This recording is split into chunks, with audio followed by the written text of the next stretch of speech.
Woo! And we're back. Hey, everybody, and welcome to the Unreal Engine live stream. I'm your host, Alexander Pascal, and joining me today is Nick Darnell, our senior tools programmer, who's going to be announcing a new cool thing that we couldn't put in the title, or else it would have ruined everything and the big surprise and all that. But just to really get you anxious, we've got some things first called the news. Shelly. Oh, nice. You're already there.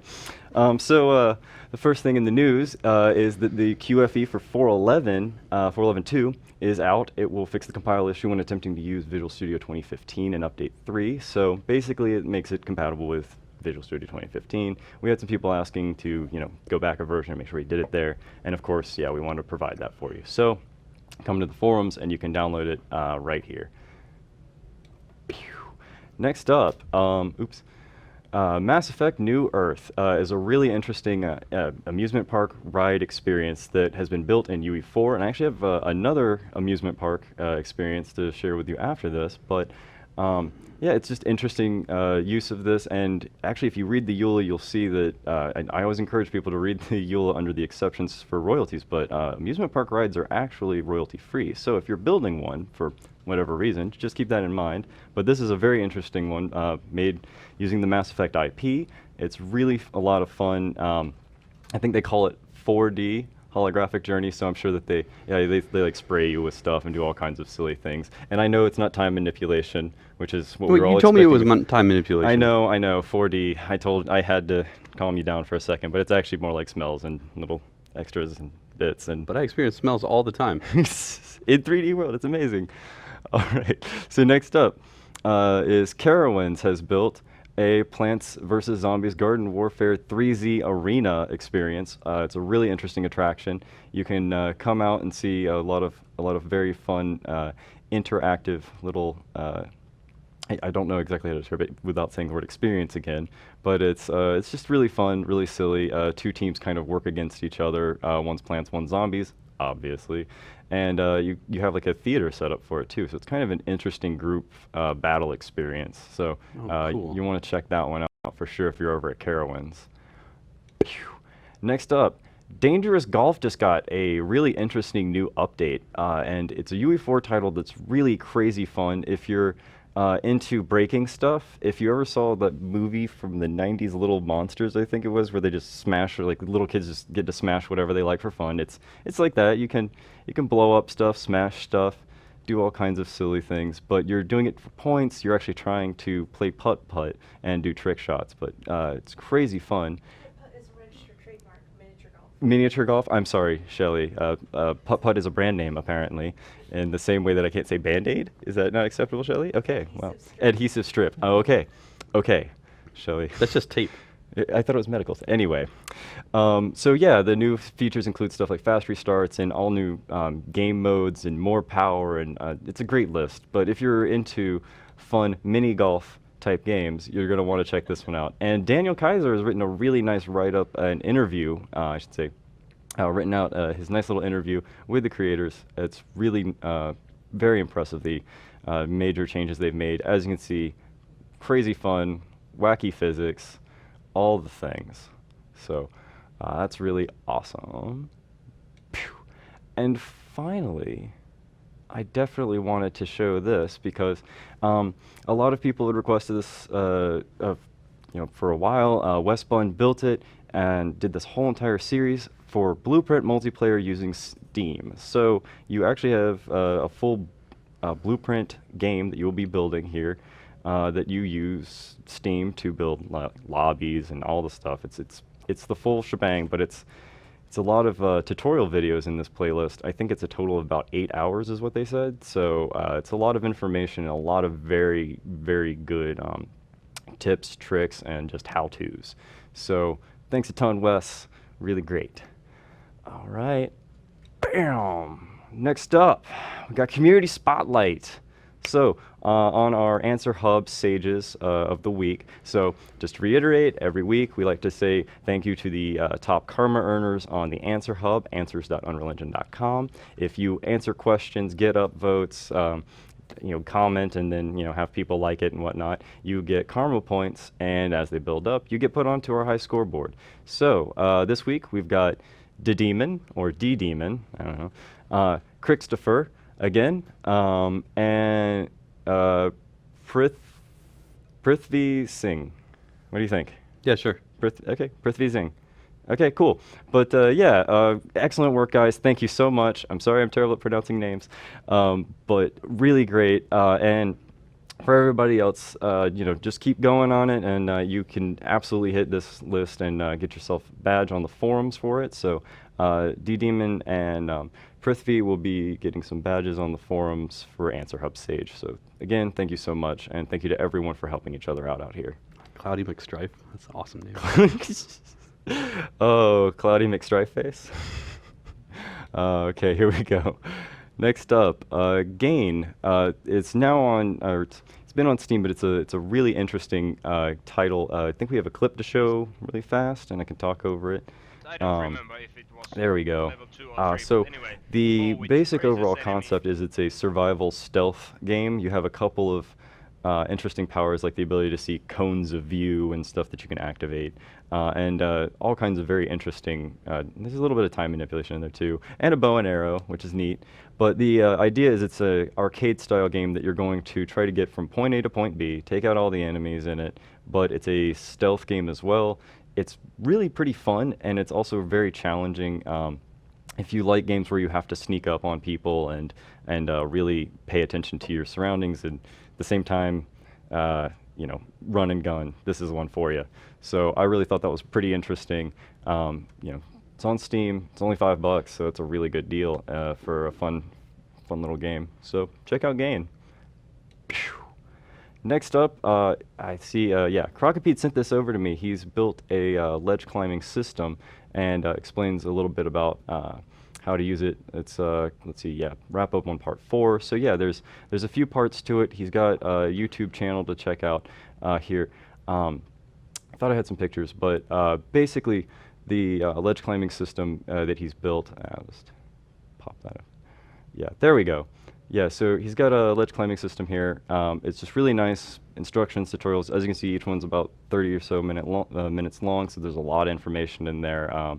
Just wanted to show those off. If you're building any kind of game with parkour type movement, then you're going to want ledge climbing. So thanks a lot, Crocopede, for sharing that one. And it's right on the forums. You can just see it in the works in progress section. So, next up, Tubor. Tubor is a really interesting game. It's kind of like an arena hero fighter game. Actually, we have a clip to run real fast. There we go. That's built around some very interesting heroes, but at the same time, it also incorporates a lot of very cool mini-game features. Like they compare this one to Rocket League, as what we're seeing is a ball that is a giant skull that you have to push into the enemy's little goal there, while at the same time you fight them. It's really it's really kind of an intense game, but it will. They're going to be dropping some more information about it soon. Keep an eye out for it. Tubor, and it's really, like I said, it's just a really interesting concept of combination of mini games and game types with kind of a hero arena type game. So pretty interesting concepts there. All right. Boom. Oh, there we go. Thank you so much, Shelly. All right. So, Nick, we've got you here for a thing, and you're going to take the keyboard away from me now. Yeah. Because this is happening. This is it. This is it. All right. So it's probably only been the most widely requested feature since 4.0, and actually, I think even in the beta, people were asking for this. But yeah. So not live yet, but very soon. This very is going soon. live. We are going to be pushing a lot of our bugs public, and you'll be able to search for them, look them up, keep track of the status. Generally the thing that everybody asks every single release. Yes, yes. This is the bug tracker. And yes, those numbers that you get when you're on Answer Hub and one of our awesome tech supports comes up and says, hey, I bugged it, here you go. And you have this number that you can previously you would go back and ask them for information. Now you can look it up yourself, or very soon this will be going live, and then you can look it up yourself. Yeah. So there you go, bug tracker, public. Look at this, there you go. And yes, over time, of course, we'll take your feedback, and if there's anything that needs to be improved, please let us know. Yes, we are aware that the 4 is broken on the Unreal logo. Nick, you have to fix that. I don't know what you did right there, but there you go.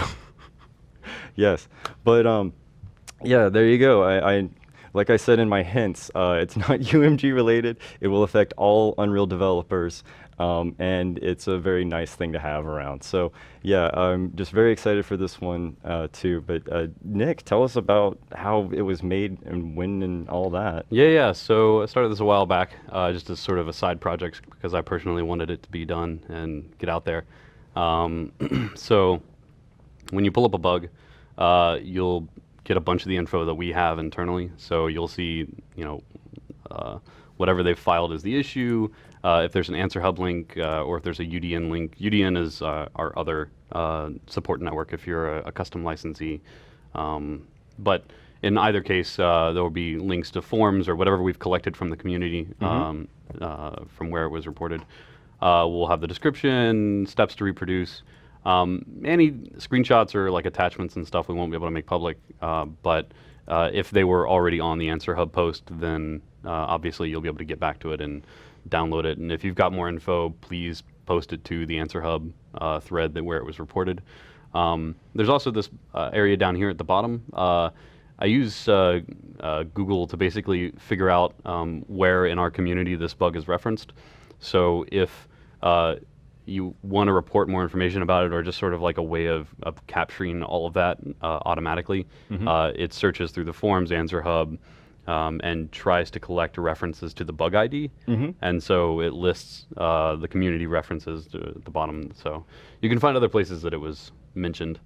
Yeah, so if for the UE dash whatever number you mean, so you can just, so if you're in a thread somewhere and you're kind of aware of this already and someone has like an update and would affect the bug or whatever, you can tag it basically. Yep. And then Google will automatically give it to this page, and then that way we'll have more information even. Yep. So that's really useful, huh? The other thing we're going to have is the ability to vote for bugs or features. It's not going to be like directly controlling whether or not we do it, but it is a nice indicator to know like if there's an area or a bug that is really deficient and is affecting a lot of people. We've tried to sort of figure that out from just the community monitoring which bugs affect how many people, but the vote is, an actual number and a really good indicator. So oh yeah, that's just so useful to have that like, because we always have +1s. Yeah. People come in doing the upvotes. I kept brainstorming lots of different ways to implement this. I thought about just giving everybody like 10 votes, and you only have 10.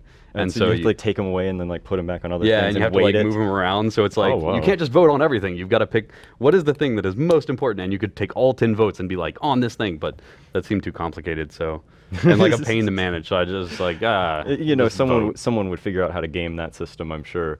So yeah, that's really interesting. And this is one of my favorite features. If we have the individual fix mirrored to GitHub, I mine GitHub and actually match up check-ins to the SHAs where it actually got mirrored to GitHub. So I don't know if you're logged in here, but Oh, page not found. No, I wasn't already Okay. logged in. Sorry. if you happen to be logged into GitHub, if you happen to be interested in getting the actual change list where the bug was fixed, you can actually pull up the commit where it was fixed and then pull that into your own local copy of the engine.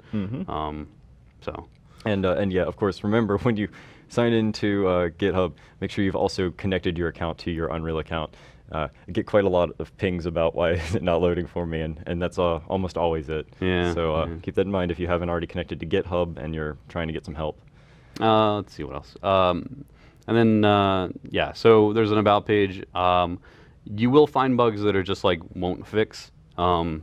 Sometimes we get a bug report and it's just, we're not sure when we'll get around to it, and it just seems so far off. Or it's in an area where we might, we're planning to replace it. So like if someone sends us a bunch of bugs for Cascade, it's unlikely that, we're going to spend a ton of time on Cascade now, unless it's like a huge problem because we've got Niagara coming. Yeah. So there's no comment system, just because it would make a lot more sense for us to just kind of keep things in the answer hub, and we've already got a much better support framework there than trying to embed it here. Yeah, and that makes a lot of sense to keep the conversation going there, and then in the same time, when you're doing that, like we said, it will just automatically pick it up. So in a way, you are commenting on it as long as you're talking about that UE dash Jira number. But yeah, there's it's almost ready to go. We're just dotting some I's, crossing some T's. It'll probably be coming in the next couple of weeks, but we've got over 5,000 bugs that have been pushed live. So yeah, everything from typos to crashes. So if you see your stuff in there, vote on it and all that, because we definitely want to get everyone's opinion on it once this goes live. But yep, gosh, I've been so excited about this one. So yeah, that's how it works. That's how it will work once it's live. Do we have a kind of ETA? Do we think on before it'll? couple of weeks. Couple weeks. Yeah. Couple weeks. Yeah. So not too long then. Yeah. You may have overhyped the stream. I don't know if people are disappointed or not. It was actually, well, a lot of people seem pretty happy. And part of that was that we couldn't say we've created the Unreal Issues tracker in the title without giving the whole thing away. So they told me, when you name the title, just say we're going to announce a secret thing. So I'm like, okay, well, this will become an interesting little hype storm for it. So it was fun to do that. But yeah, I really hope that you guys, everyone out there, likes it, and definitely expect to get a lot of feedback about it. And if you have any thoughts, feedback, etc., always send it right out to us, because we want to make sure that this thing works well for you, the user experience is good, and you feel that you can actually voice your concerns on it. So cool. You want to show them some other stuff too? Because Sure. When we bring Nick Darnell out, there's always this one thing that everybody wants to see. Well, everybody was like, UMG, UMG. They want to see some UMGs, so maybe he's been working on a cool thing we can check out. Yeah. So this is going to be interesting. I'm remote desktoped to my machine so that I could show this. There you go. All right. So I tweeted out like a little GIF the other day of me interacting with some stuff in the world. Last week or so, I started trying to hammer out a component that you could use to sort of interact with widgets in the world. I fixed a ton of problems with this back when we were doing the VR editor stuff initially, but there was still some ways to go. But now, I've checked in a huge change list into the dev editor branch yesterday. So now we should be able to get this mostly working. So let me just kick in here real quick. It'll be kind of, unfortunately, mouse lock doesn't seem to work very well, or high precision mouse mode doesn't seem to work correctly on remote desktop, which is what we use to keep everything correct. Anyway, all right, let's just try this. So I've got my interaction component sort of mounted to the front of my gun. It has a debug rendering mode that draws the line in the little sphere that you can enable, which is, so you can customize sort of how it looks just by monitoring the data and just rendering something else in its place. But yeah, just for debugging purposes, I decided to add something. So yeah, when you're not focused on any UI, you don't see it kind of impact it, but when you do, you get the little sphere.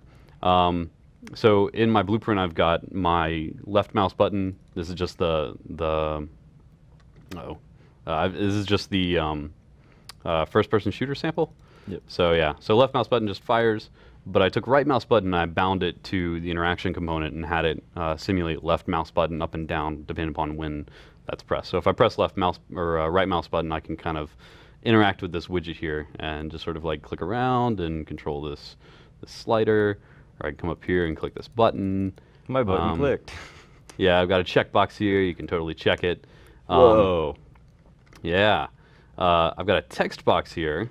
And so these are two different widgets. So I've got this little keyboard here, which is totally the full keyboard that you would need. Yeah, I mean, you could play a game with that, like a game on NES. Yeah. Yeah. So I can right click on the text box, and then I can come over here to my awesome keyboard and click some A's.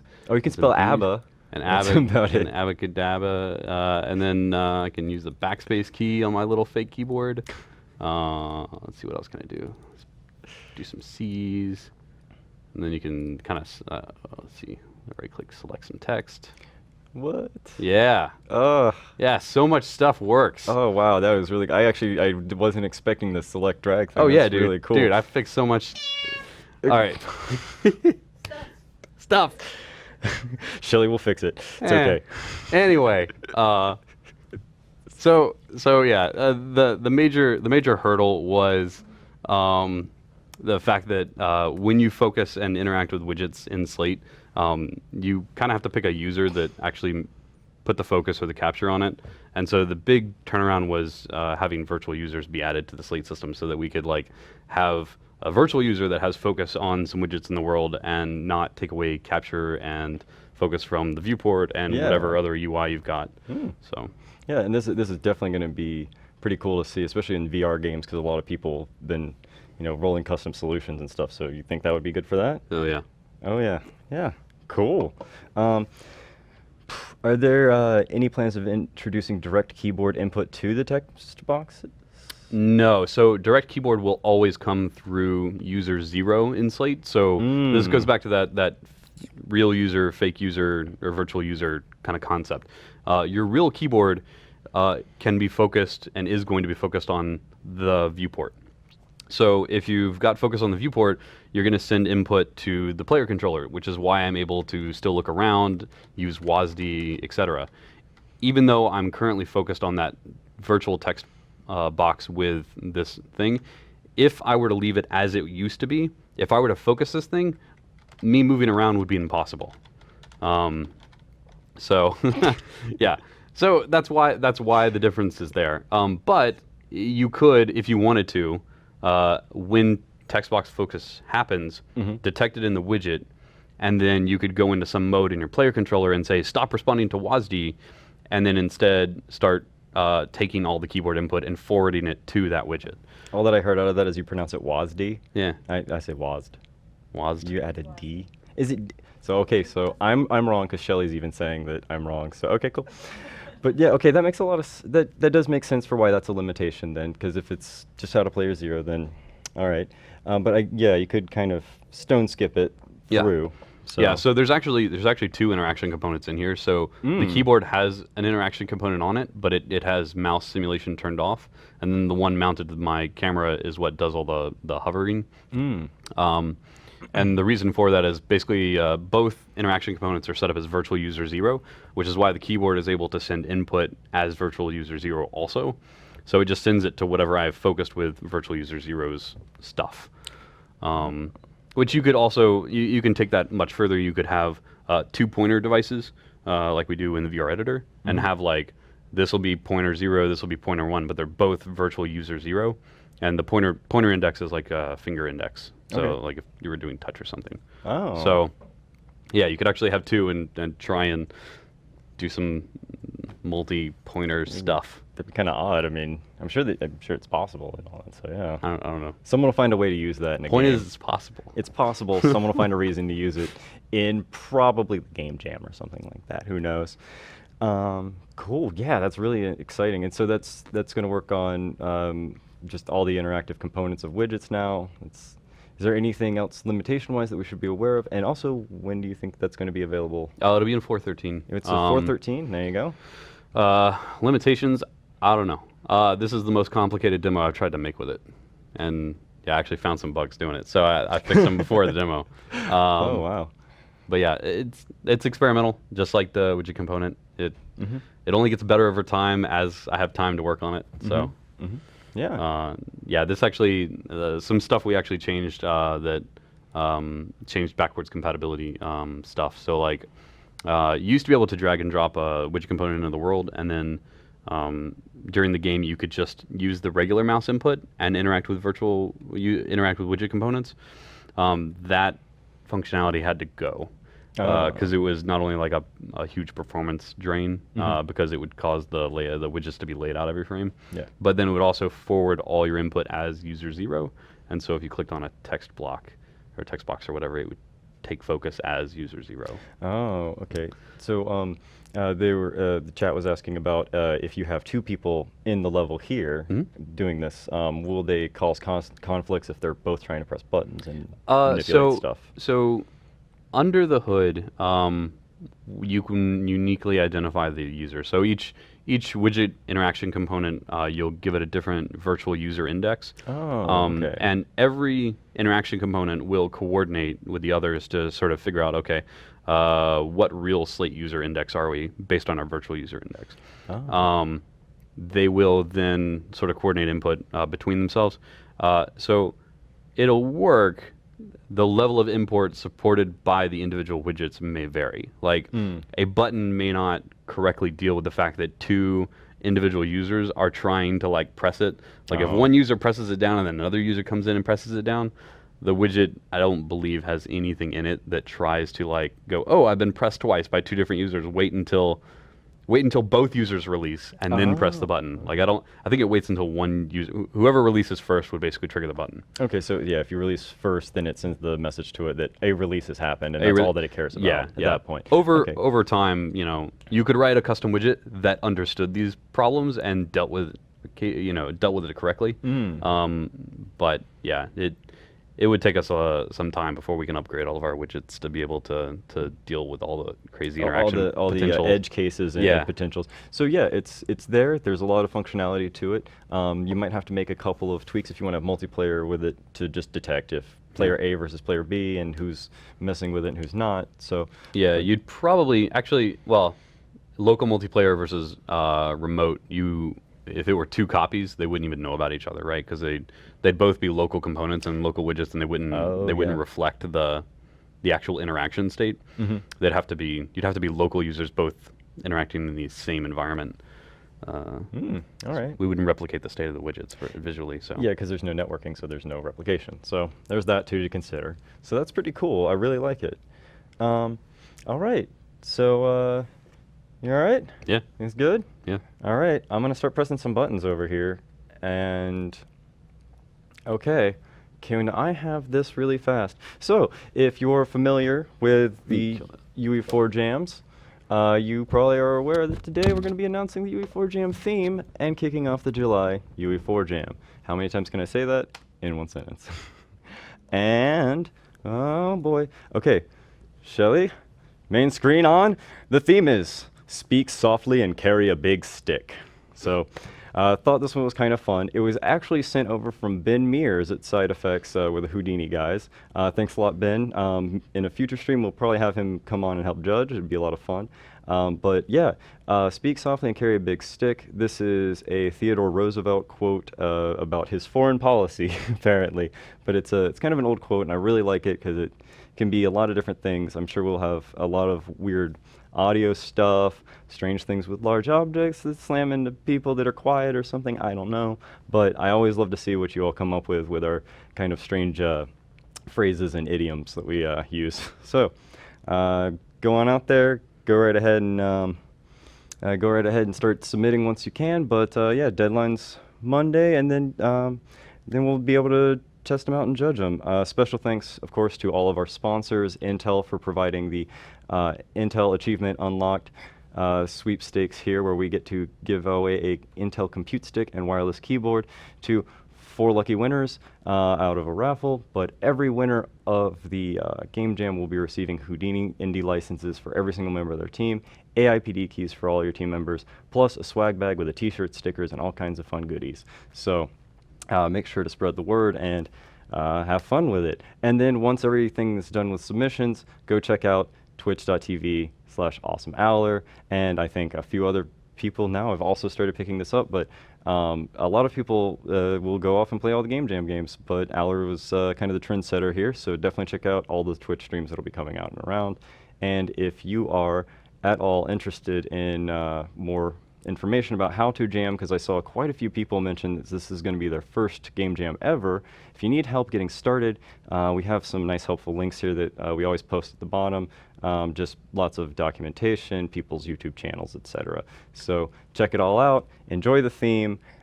Really excited. And once again, in case you maybe missed me saying it, it's speak softly and carry a big stick. So, thank you, Shelly. Cool.